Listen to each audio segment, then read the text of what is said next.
The MythBusters are attempting to pancake this little car between two big rigs in a high-speed head-on collision.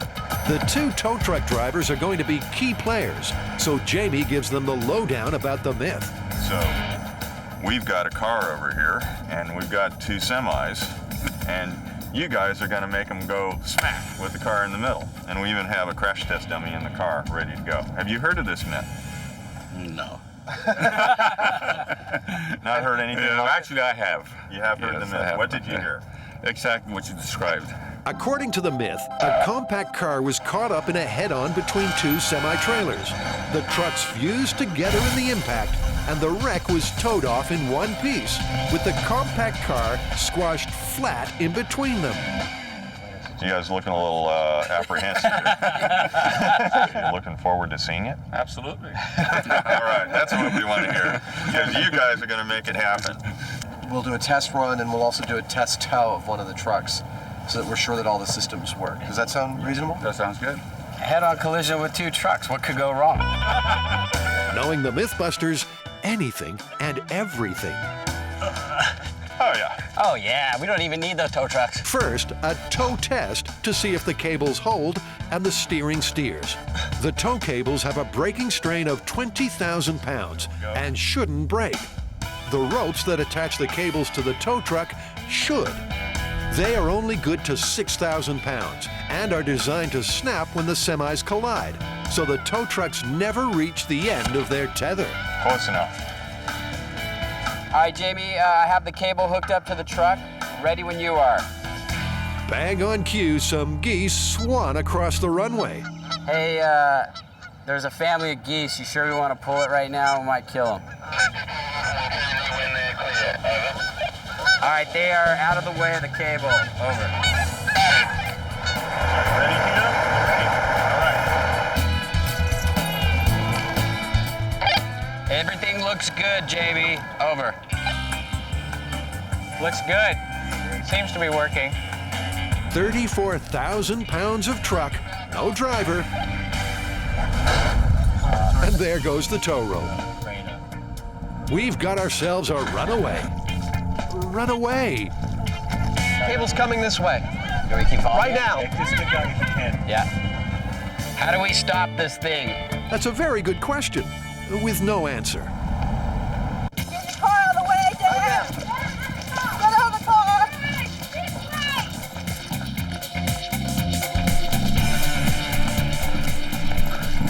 I don't see the cable. Eventually, the psycho semi comes to rest. Rolled to a stop. The truck is rolled to a stop, and we're fine. I pictured all of us getting sliced in half. Dude, what are we doing? We're gonna crash two big trucks. It was beautiful. I had no idea what your plan was for stopping it. Yeah, there wasn't really a plan. All we're doing is running from this. I see the truck rolling that way, and I know there's a cable between us and the other one, and we're just like, now there's a trip hazard. I'm just picturing all of us like, Oh, there was one moment where I'm setting up this truck over here, and I look, 3,000 feet down the road, and I see the other truck lined up, and I'm like, oh yeah, we're about to smash two big trucks together. It all came to me. It's not a bad way to end the week. No, it's a good thing. This is gonna be good. and it's only Wednesday. Their mission? To fold a piece of paper that's almost the size of a football field. The biggest attempt of its kind in the world. It's huge. I don't know if this is gonna be big enough. Oh yeah. Because there's not a piece of seamless paper on the planet big enough, the plan is to get 17 individual rolls and lay them out side by side. Covering 170 by 220 feet, the team will join them together with double-sided tape. Then they'll use whatever methods necessary to try and fold it into a submission. Basically, you're gonna have to fill this whole area. Yeah, well, we have 170 feet this way and 220 this way before we get to any equipment. So will that work out for us? Yeah, it's perfect to scale up an 8.5 by 11 sheet. This is gonna be a long day. We have a lot of work. Then let's roll. All the way back right to this corner right here. The paper they're using is special order. This is the thickness of regular office paper, about 3/1000. What we tried to do in the shop, where we couldn't get 7 folds, was twice as thick as this. And when you're talking about trying to achieve this myth, thickness of the paper is really important. Going larger and thinner might just give them the edge they need to beat this myth. They position the first roll, give it a push, and they're off. This is gonna be the biggest piece of paper ever. One down. 16 more to go. Their first 220 feet of scroll has been successfully unrolled. To secure roll number 2, they need Double-side tape.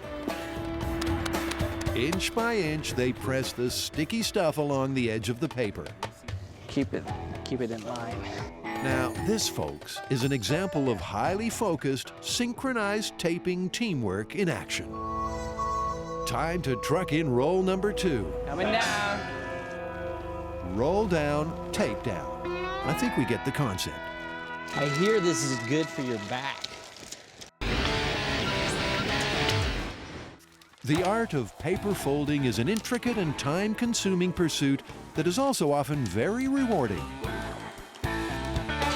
As they set up for the biggest paper folding attempt in history, our team is having difficulty appreciating this. Maybe I just lie here and it'll get itself done. The problem that we have right now is I don't think any of us is realizing exactly the kind of scale we're talking about for this experiment. Essentially, this is a sheet of paper the size of a football field, and just maneuvering that, even seaming it together so it's one piece of paper, is going to be a major, major challenge. Better put them in lockdown so they can't escape.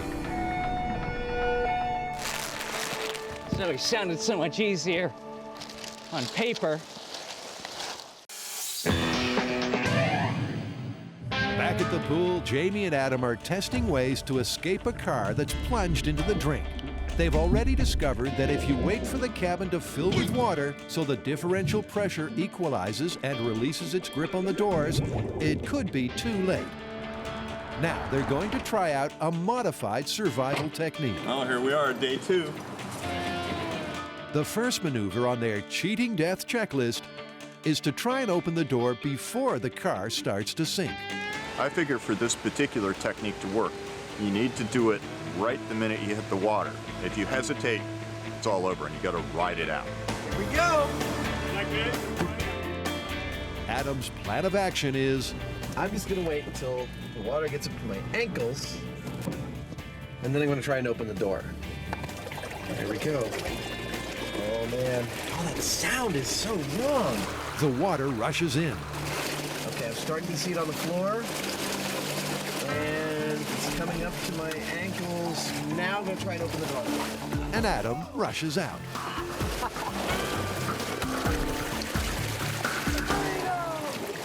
Surface exit via the door, totally viable.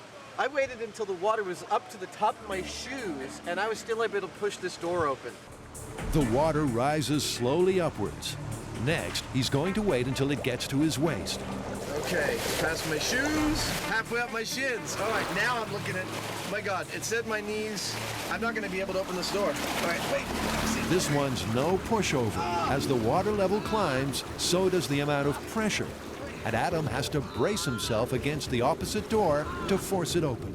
Jamie and Adam are testing the myth that if your car swerves off the road and into a body of water, to get out alive, you have to wait until it's completely submerged and full of water before you can open the door. So did you know last year, AAA estimated 11,000 vehicles went off the road and into the water, and as a result of those accidents, 300 people died. Holy cow, that's a lot of people. Yeah. I thought it was more like a freak accident. Now apparently it's a lot more common than that. Well, maybe we can help raise awareness a bit as to what these people are facing. And what better way to raise awareness than to raise themselves in a car into the sky and plunge into a pool? What the are we doing? Remember, when Adam goes 13 feet under, he won't be wearing breathing apparatus. The paramedics are on their toes, and Adam has his escape strategy all worked out. I'm going to try to start opening this door the moment I see the water get above my glass. Now, if the myth is true, I won't be able to open that door until the water level inside the car gets to the same point. Deep breaths, Adam, deep breaths. It's way too late to put on the brakes. I couldn't stop now if I wanted to. As the water rushes in, Adam is getting that sinking feeling. Oh, man. The crane chains go slack, and the car is sinking on its own. The 700-pound fake engine is taking it down nose first, exactly as it would in a real situation. The water's up to my butt now. All right. Okay, it's coming past my waist. Now I can start to see under the water. Oh my God, it's coming up under the windshield. Wow, I can feel the pressure. All right, I only have a couple more breaths here. Adam's never this quiet. So what's going on down there? The water is leaking in from every open crevice in the car, and Adam is now fully under. He holds his breath, tugs on the door, pushes his whole weight against it, but nothing happens. Finally, he can't hold his breath any longer and signals for Jamie to pass in the regulator. When the pressure ultimately equalizes, he opens the door and swims to the surface. But it was too late.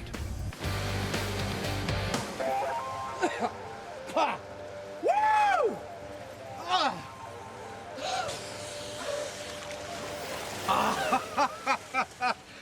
That is intense, no matter how you slice it. I died. Let's just put it that way. Well, that's put a dampener on things. From the time the water hit Adam's knees to when he surfaced took just 1 minute and 51 seconds. But that's a long time when you're drowning. The fact is, even though you do go vertical, you don't feel like it because the water is filling the cabin at that point. So you're kind of floating.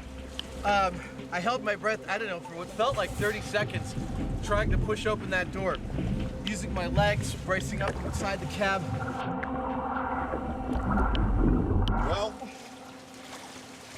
you died. Yeah, I died. Jamie's passive observer view was a little eerie. I'm just sitting there watching the guy drown. He's like just going nuts on that door. He's really using up his oxygen, and it didn't take him that long to run out. You don't want to be in a car when it goes down like that. It's scary. The bottom line is Adam ran out of air before he could open the door. That myth is confirmed. I could not open that door until the cab seemed to be full of water for a while. Yeah, you were giving it all you could, and you just weren't able to do anything with that door until we started to level out. That's the point that you opened the door. Yeah. And that was quite a while. Differential pressure can be such a downer. Welcome back. The myth we're testing is if you're driving alongside a big rig when its tire blows, can that exploding tire kill you or specifically behead you? So, this is our big rig suspended in midair by our 30,000-pound forklift. We are going to lower this down onto our dynamometer. I know it looks like a pickup truck, but in fact it's a dynamometer. It'll spin up to speed. Spinning this wheel in the correct direction, we are going to make this tire fail by hell or high water, and that failing tire hopefully will knock Buster's head right off his body. The reason we're using a motorcycle here is because this is a worst case scenario. Obviously on a motorcycle you're a lot more exposed. And so if a big tire like this goes off, while we could have put a car there, we figured this is the nastiest thing we can do with this particular experiment. Things are only going to get nastier for Buster, because to blow the tire, Adam and Jamie are going with the direct approach. That's the shotgun. We're using a standard 12-gauge shotgun with a deer slug in it. The deer slug is actually one of the heavier bullets that is available in any kind of normal civilian weapon. It'll penetrate the tire, and the big question here is whether the air inside the tire is enough to actually make it rip or do something violent other than hiss. And what we're hoping, if everything goes really well, what'll happen is that slug will enter the tire right about here and compromise the radial. That's the steel wires that run around the perimeter of the tire. Once that radial gets compromised, if the gods are shining on us, this thing will open up like a zipper and fail in a magnificent fashion, slicing Buster's head right off. That's the theory, but in case the impact is not enough to sever Buster's head, the team has an injury monitoring backup. Our crash test dummy has shock watch stickers, so by looking at which one of these gets tripped, both on his head and on his torso, we'll be able to see what kind of damage he sustains during this tire accident.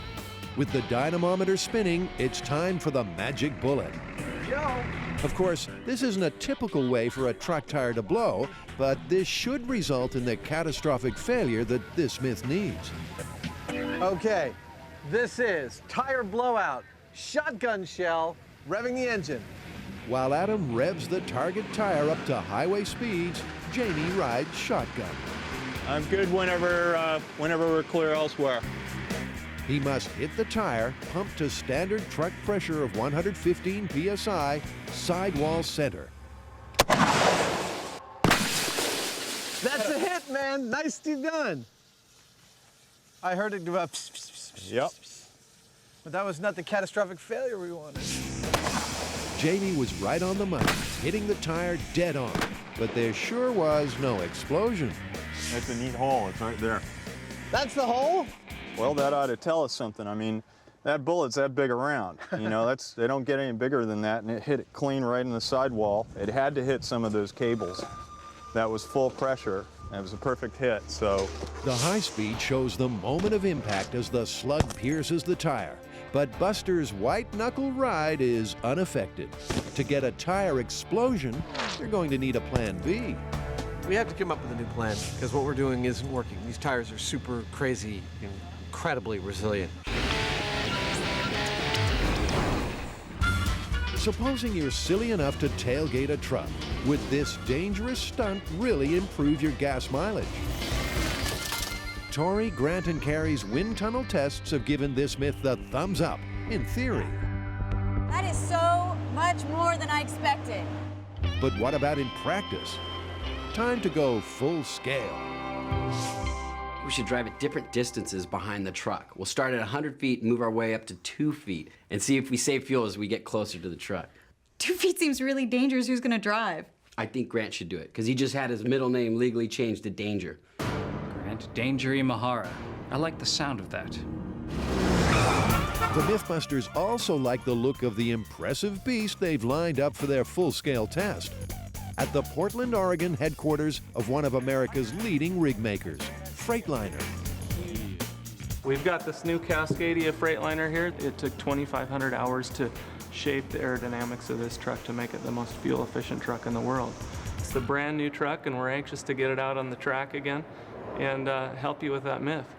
Test engineer Matt Mark Staller reckons drafting is suicidal, especially considering how many blind spots are on a big rig.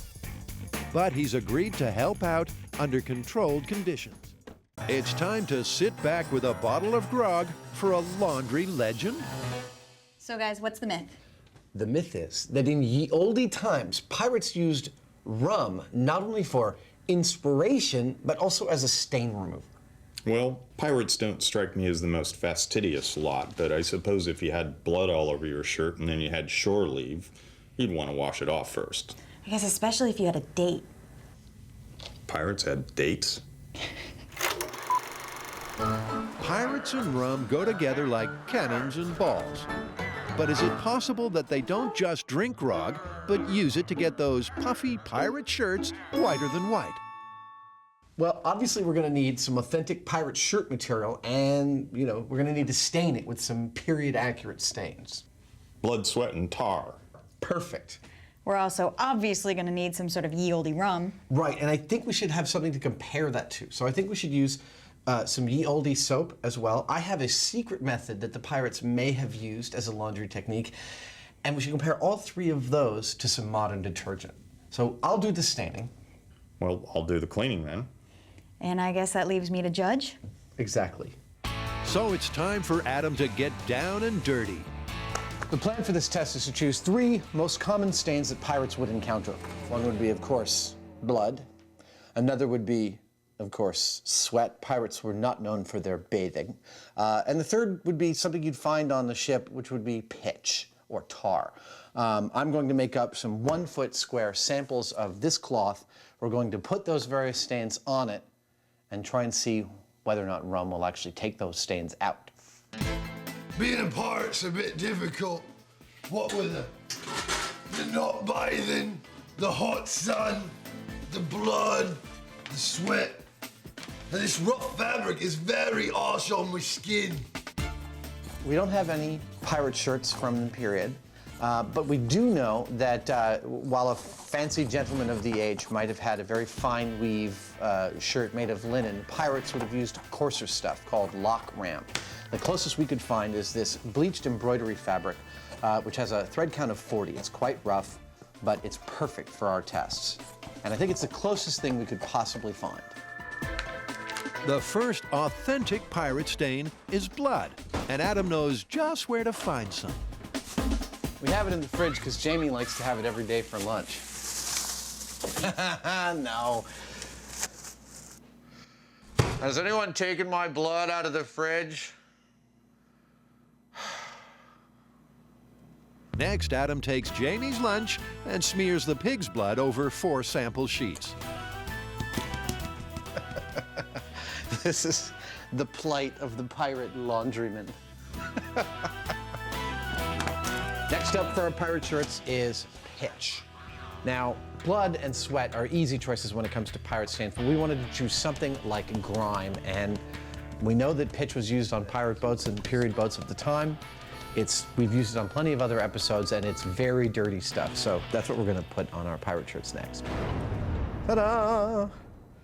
We have 1 stain to go, and I'm gonna have to work for this one. Yep, Adam has a plan to sweat for science.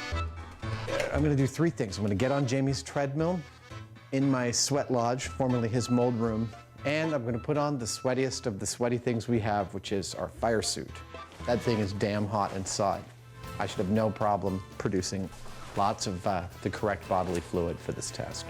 To harvest the bodily fluids, Adam arranges the shirt material for maximum moisture absorption. It's go time. Adam leaps onto the treadmill, ready to stain up. But after 15 seconds on his very own wheel of death, he's gasping like an asthmatic hamster. That says I've only burned 20 calories. What is that about? Why don't we fast forward to the end of the workout? After all, who wants to watch a grown man ooze sweat stains? Now we've got 3 kinds of stains here. We got blood, pitch, and sweat. Or as pirates like to refer to it, Saturday night. I'm just setting the fail-safe on this. These radios actually leave an instruction with the receiver to return to a certain position if they should lose communication. Yeah, I think so. Jamie will be joined in the chopper by Eric Gates.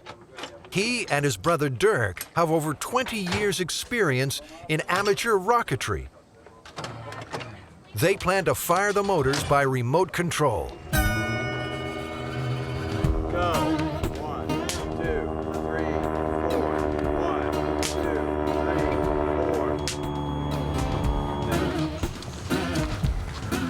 4. Jamie's gonna do a dry run in the car. The rocket guys, I think, are gonna do a test fire, so all systems are good. I expect it's probably about an hour to actual firing.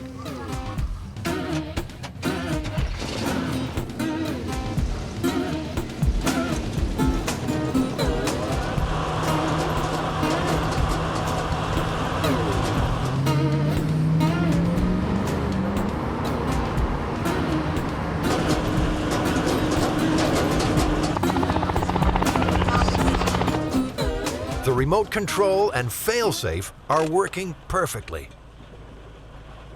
Everything went fine on that dry run. We got all 3 igniters and fired in sequence. It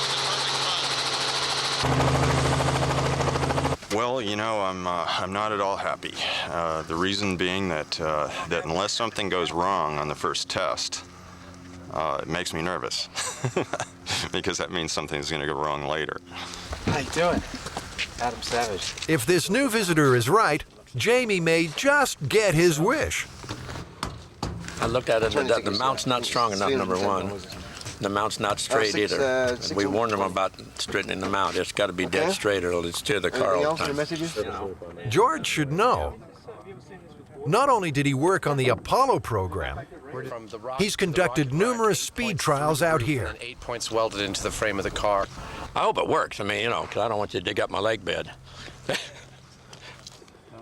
Not exactly comforting words for our final briefing. The helicopter's going to do a pass around just like we did the last time.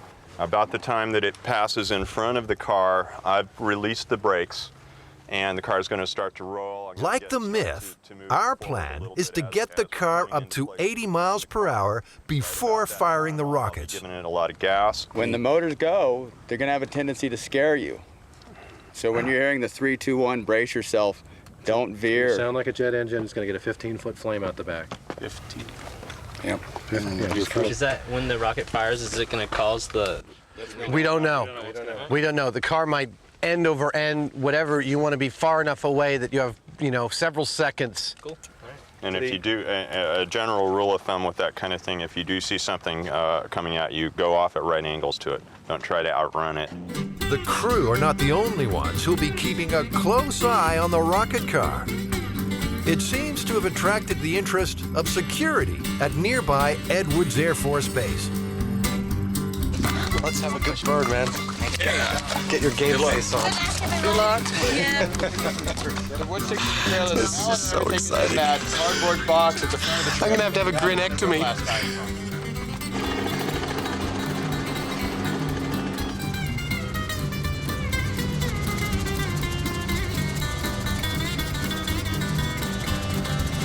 Green light to go. They're starting their circle now. Brakes are coming off. We are a go. Nothing's happening. We're aborting? Yep. We're aborting. We are aborting. We are aborting. Copy that. Copy that. Let's abort the whole thing. Okay, helicopter's coming in. Doesn't it go through the inside? So how do you get it? Looks like the car's old gremlins are back to haunt us. With all the focus on horsepower and thrust curves, we never did fix that fuel problem. The problem is that this is an older car, and we've been stirring up sediment in the bottom of the tank, and it's gotten into the fuel filter and clogged the fuel filter. All we have to do is pull the filter out and flush it out once in a while. And we should get a good run here soon. That sort of answers my need for a small failure. I'll accept that one as a small failure.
It's been a long road, but finally,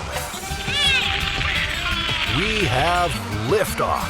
3 rockets, 4 seconds, and 1,500 pounds of thrust apiece. That's 3,000 horsepower for 12 seconds. Just like a JATO.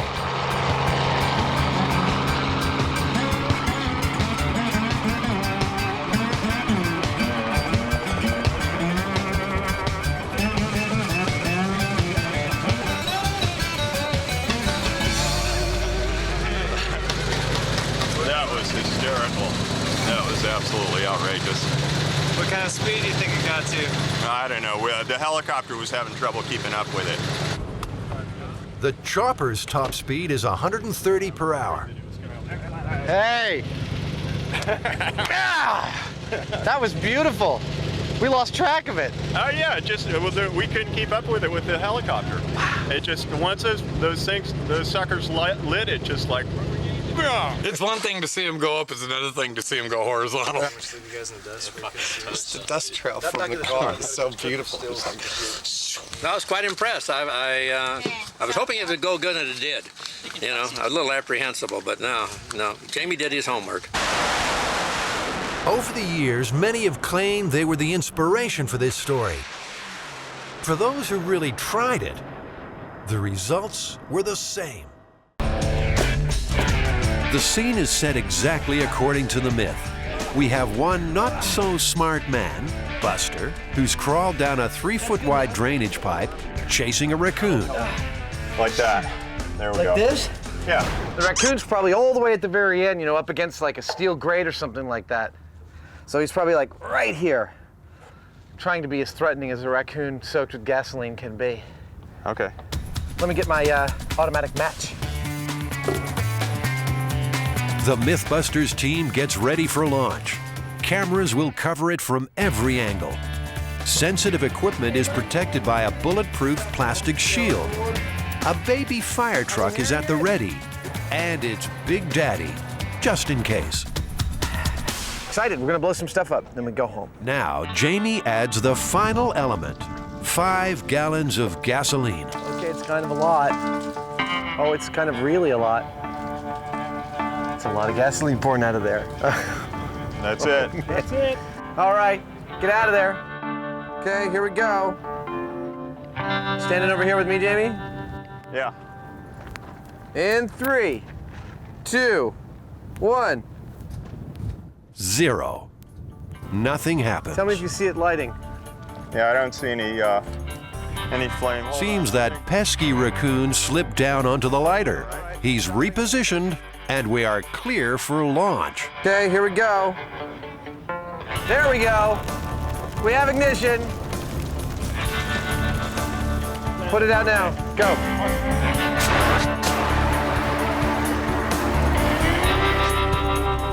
Well, that wasn't nothing at all.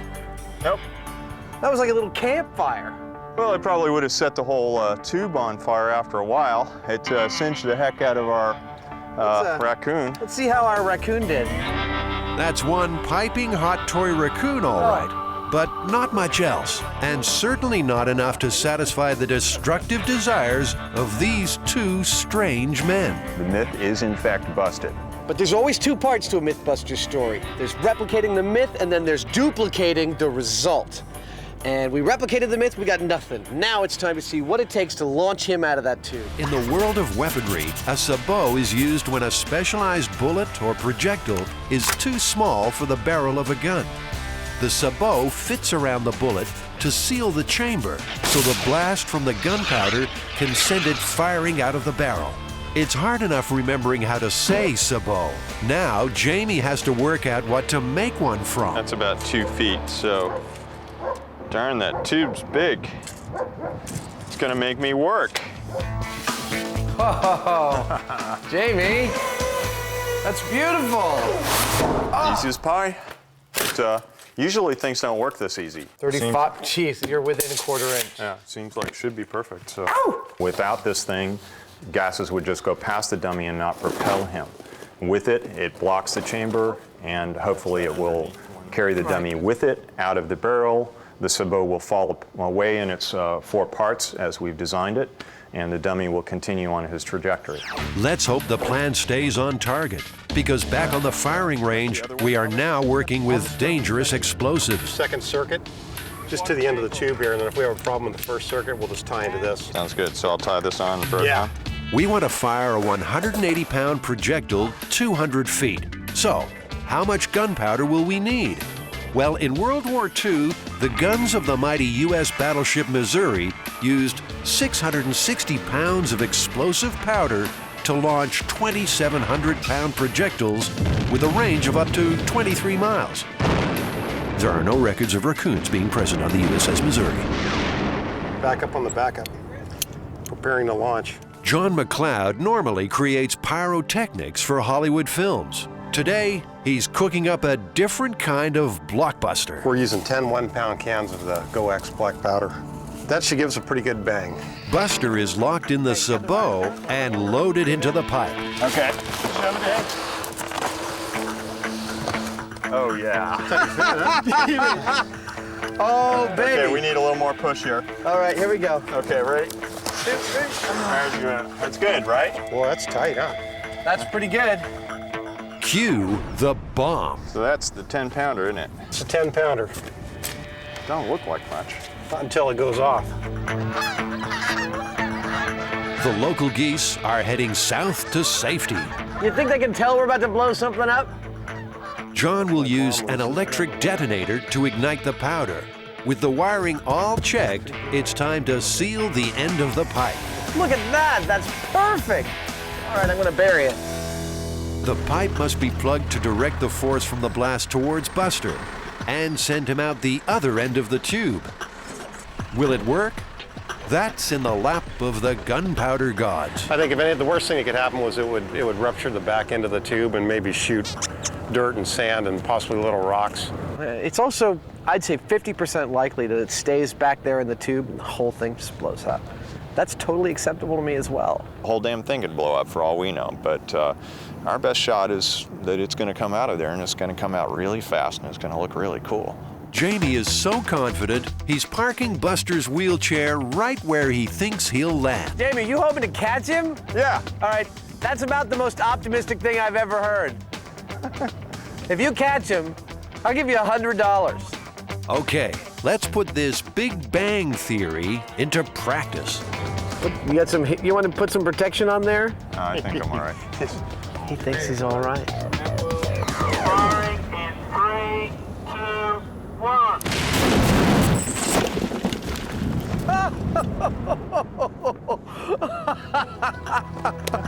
Oh my God! I almost made the chair. You almost made the chair! We've got two very excited MythBusters on our hands. He survived! Buster survived! Already. Ah! Woo! Came out there with some horsepower. How you feeling, buddy? It worked absolutely perfectly. I was off by about 5 or 10 feet.